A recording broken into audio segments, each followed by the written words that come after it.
বন্ধুরা, আরজিকর কাণ্ড নিয়ে প্রতিবাদে বিক্ষোভে উত্তাল হয়ে উঠেছে গোটা বাংলা। কিন্তু এটা বিরোধীদের চক্রান্ত, সব বামরামের ব্যাপার এই বলে ধামাচাপা দিতে চাইছেন তৃণমূল নেত্রী। বাস্তবটাকে তিনি অস্বীকার করতে চাইছেন। কিন্তু সব থেকে বড় যে ব্যাপারটা হচ্ছে, একদিকে তো জনতার, সাধারণ মানুষের এইভাবে রেগে যাওয়া এবং সেই সরকারের বিরুদ্ধে ক্ষোভটাকে উগরে দেওয়া তাকে বিচলিত করছে, কিন্তু তার পাশাপাশি তার দলের অভ্যন্তরে যেভাবে বিদ্রোহ দানা বাঁধছে তা নিয়ে কিন্তু রীতিমতো চিন্তায় পড়ে যেতে হচ্ছে তৃণমূল নেত্রীকে। এতদিন পর্যন্ত বিরোধীদের যে অত্যাচার, বিরোধীদের যে আক্রমণ ছিল, বিরোধীদের যে প্রতিবাদ ছিল, সেটা তো তার অস্বস্তি বাড়াচ্ছিলই। কিন্তু একে একে দলের মধ্যে শান্তনু সেন, সুখেন্দু শেখর রায়, মমতাজ সঙ্ঘমিত্রা বা সাবিনা ইয়াসমিনের বিদ্রোহ তাকে কিন্তু রীতিমতো কোণঠাসা করে ফেলেছে। প্রশ্ন উঠে যাচ্ছে, কেন কেন এই বিদ্রোহটা হচ্ছে? হঠাৎ করেই কি এদের বিবেক জাগ্রত হয়ে গেছে সেই জন্য এই বিদ্রোহ? নাকি বিজেপির অঙ্গুলি হেলনে পরিস্থিতির চাপের ফায়দা নেওয়ার চেষ্টা করছেন তারা?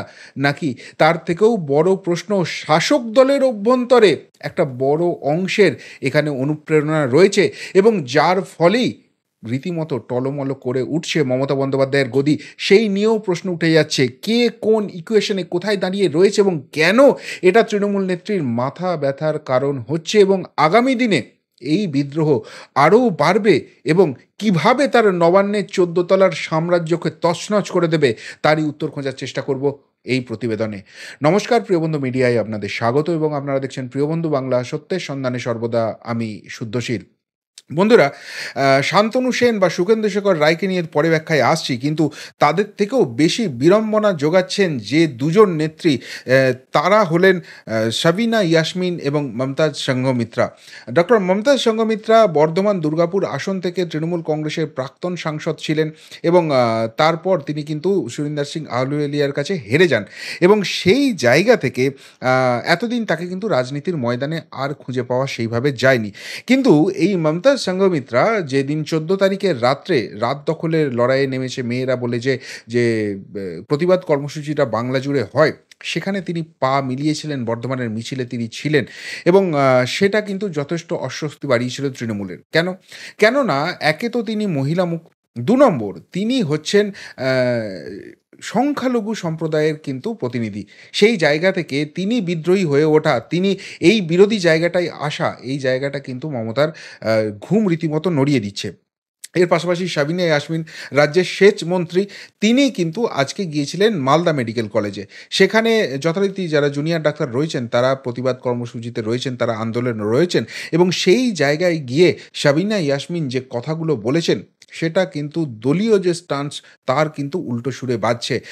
সাবিনা ইয়াসমিন বলেছেন যে তিনি নিজে একজন নারী, তিনি ২ কন্যা সন্তানের মা, সুতরাং যা নিয়ে প্রতিবাদ হচ্ছে তার এগেইনস্টে বলার মতো জায়গায় তিনি নেই এবং সিবিআইয়ের হাতে গেছে, যত তাড়াতাড়ি সম্ভব এইটা সামনে আসবে ততই ভালো।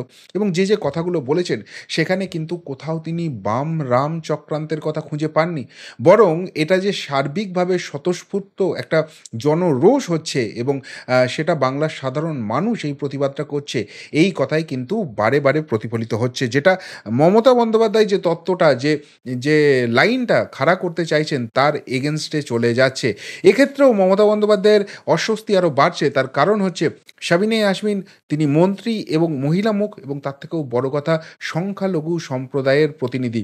অর্থাৎ যে সংখ্যালঘু সম্প্রদায়ের কাঁধে ভর করে তৃণমূল কংগ্রেস ড্যাং ড্যাং করে নির্বাচনগুলো জেতে যে 30% ডিভিডেড ভোট ব্যাংক আছে, যেটাকে দুধেল গায়ের ভোট ব্যাংক বলে তিনি নিজেই দাগিয়ে দিয়েছেন, সেই সম্প্রদায়ের যারা মহিলা মুখ তারা কিন্তু ক্রমশ বিদ্রোহী হচ্ছেন এবং এখানেই প্রশ্নটা উঠছে, সংখ্যালঘু সম্প্রদায়ও কি বুঝতে পারছে যে এই তৃণমূলকে ক্ষমতায় রেখে দেওয়া মানে যে অত্যাচার, যে অন্যায়, যে নারীদের মান সম্ভ্রম ইজ্জত নিয়ে খেলা, সেই আগুনটা যে লাগছে সেটার হাত থেকে তারাও বাঁচবে না। আর এই জিনিসটা যদি সত্যিই সংখ্যালঘু সম্প্রদায়ের মধ্যে ছড়িয়ে যায়, সংখ্যালঘু নারীদের মধ্যে ছড়িয়ে যায়, সেই নেতৃত্বের মধ্যে ছড়িয়ে যায়, তাহলে মমতা বন্দ্যোপাধ্যায় কি তার ভোট ব্যাংক অটুট রাখতে পারবেন? আর এই সংখ্যালঘু ভোট ব্যাংকে যদি ধস নামে, কি করে তিনি গদিটাকে টিকিয়ে রাখবেন? এখনও অবধি যে নবান্নের ১৪ তলায় তিনি বসে আছেন, তাকে যে গঙ্গায় ভেসে যেতে হয়নি, তার জন্য এক এবং একমাত্র ক্রেডিট যদি কেউ দাবি করে থাকতে পারে সেটা হচ্ছে এই সংখ্যালঘু সমাজ, যাদের ৯৫% ভোট তিনি পেয়ে থাকেন। এর পাশাপাশি বিদ্রোহী হয়েছেন সুখেন্দু শেখর রায় এবং এই জায়গাটাই বোধহয় তৃণমূলের সবথেকে বড় অস্বস্তির কারণ। কেন? তিনি রাজ্যসভার সাংসদ বলেই শুধু নয়, বা তিনি দলের রাজ্যসভার মুখ্য সচেতক ছিলেন বলেই শুধু নয়। যে জায়গাটা সবথেকে বেশি তৃণমূল কংগ্রেসকে কাঁপিয়ে দিচ্ছে সেটা হচ্ছে তৃণমূল কংগ্রেসের যে মুখপত্রটি রয়েছে জাগো বাংলা, তারও কিন্তু এডিটর এই সুখেন্দু শেখর রায়। ফলে তিনি যেভাবে বিদ্রোহী হয়ে উঠছেন এবং যেভাবে তিনি কথাগুলো বলছেন, সেই জায়গায় কিন্তু তার অস্বস্তি তৃণমূল কংগ্রেসের বহুগুণ বেড়ে যাচ্ছে। তিনি বলছেন যে বিনীত গোয়েল এবং সন্দীপ ঘোষ এদেরকে কাস্টডিতে নিয়ে সিবিআইকে জেরা করা উচিত, তাহলেই অনেক কিছু বেরোবে। এখন মুশকিলটা হচ্ছে এই বিনীত গোয়েল, তাকে তো তিনি তো নিজেই আমি খুব অ্যাংরি হয়ে গেছি করে চিৎকার করছেন, সেটা অন্য ব্যাপার, তিনি যা খুশি ভাড়ামি করতে পারেন।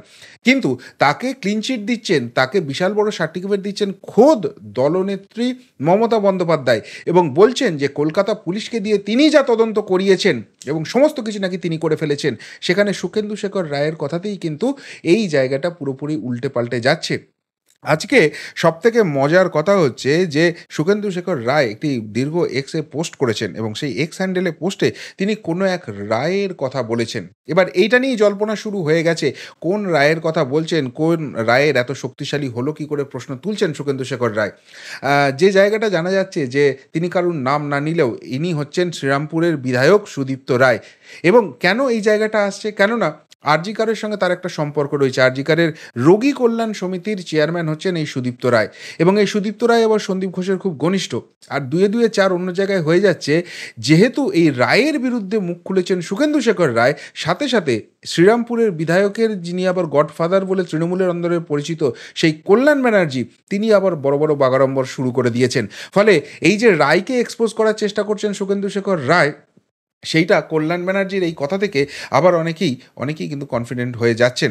ফলে এই সুখেন্দু শেখর রায় যখনই বিদ্রোহী হচ্ছেন, সেই জায়গাটায় তাকে বিজেপি বলে দাগিয়ে দেওয়ার চেষ্টা চলছে তৃণমূলের অন্দর থেকেই, যে বিজেপির অঙ্গুলি হেলনেই তিনি এসব করছেন। কেননা রাজ্যসভার মুখ্য সচেতক পদ থেকে তাকে সরিয়ে দেওয়া হয়েছে তিনি বিজেপির সঙ্গে ঘনিষ্ঠ যোগাযোগ রেখে চলছিলেন বলেই। আর সেই রাগ থেকেই তিনি এখন পাল্টা তৃণমূলের বিরুদ্ধে ব্যবস্থা নেওয়ার জন্য এই কাজটা করছেন। এই সুখেন্দু শেখর রায়কে নাকি রাজ্যসভার তৃতীয়বারের জন্য যখন সাংসদ করা হচ্ছে, নমিনেশনই দিতে চায়নি তৃণমূলের শীর্ষ নেতৃত্বের একটা অংশ, কিন্তু শেষ পর্যন্ত মমতা বন্দ্যোপাধ্যায়ের হস্তক্ষেপে তিনি টিকিট পান এবং তিনি এখানে মমতা শিবিরের লোক বলেই পরিচিত। সেই সুখেন্দু শেখর রায় যে কথাগুলো বলছেন, সেটা মমতা বন্দ্যোপাধ্যায়ের অস্বস্তি বহুগুণ বাড়িয়ে দিচ্ছে।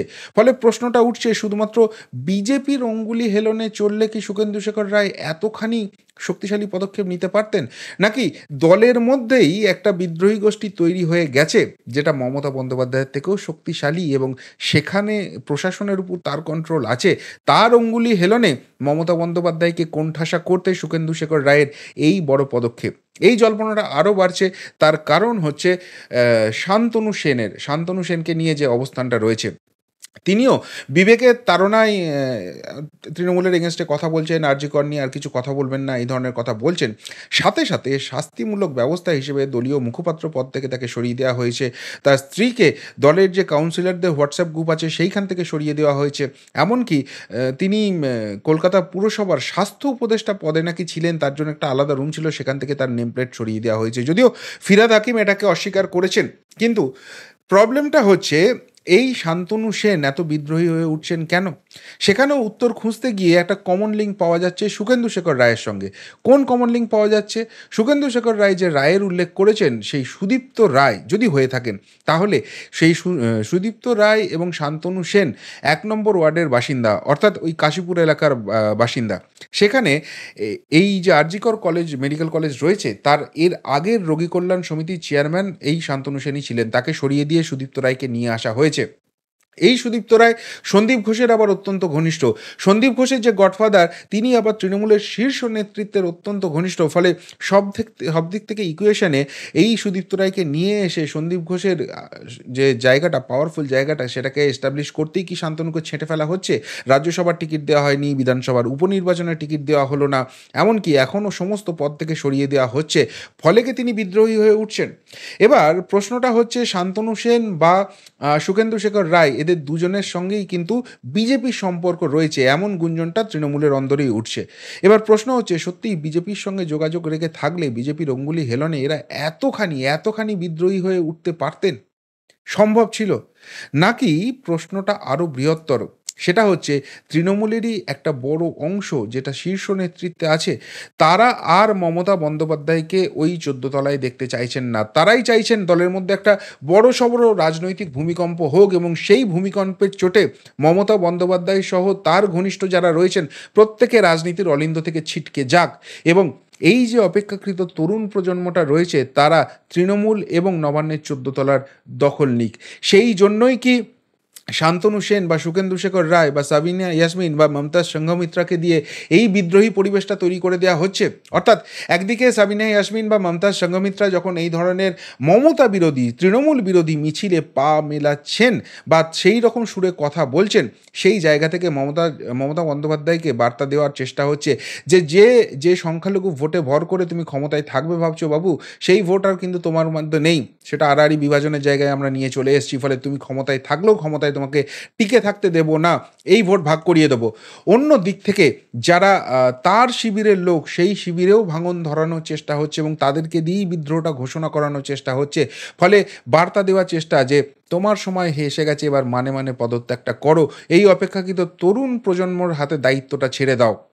কেন বলছি এই কথাটা? কলকাতার অদূরেই এক লোকসভা রয়েছে, সেখানকার ৭টি বিধানসভা।